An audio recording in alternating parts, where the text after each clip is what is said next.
સ્વાગત છે આપણી ચેનલમાં કંઈક નવું કંઈ એમાં આજે આપણે ફરીથી જોડાઈ ગયા છીએ. આજે આપણે જવાના છીએ ક્રિકેટ ગ્રાઉન્ડે, જ્યાં મોટા પાયે ટુર્નામેન્ટ છે. 8 ટીમો જેવી ટીમો ભાગ લઈ રહી છે અને આપણી બી એક ટીમ છે. એમાં ખૂબ જ મજા આવવાની છે. અને હવે આપણે મળીએ નેક્સ્ટ ડે ડાયરેક્ટ ગ્રાઉન્ડ પર પીચ રિપોર્ટ અને ગત રિપોર્ટ આપીશ. અને નેક્સ્ટ તો જે પ્રમાણે કહ્યું હતું એ પ્રમાણે આપણે ગ્રાઉન્ડ પર આવી ગયા છીએ અને ટુર્નામેન્ટ ચાલુ થવાની તૈયારીમાં છે. તૈયારી ફૂલ જોશમાં ચાલુ જો બતાવું છે. આ બધી લાઇનિંગ છે અને જો આ બધા પ્લેયર છે. આ બધી ટીમમાં રેડી છે. બધા પ્લેયર બેઠા છે બાઉન્ડ્રીમાં લાઇનિંગ ગોઠવે. જો ત્યારે અમારે જિગ્નેશ પરમાર લાઇનિંગ કરી રહ્યા છે.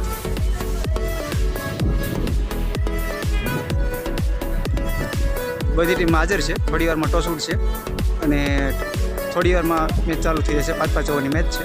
બતાવો તો જે પ્રમાણે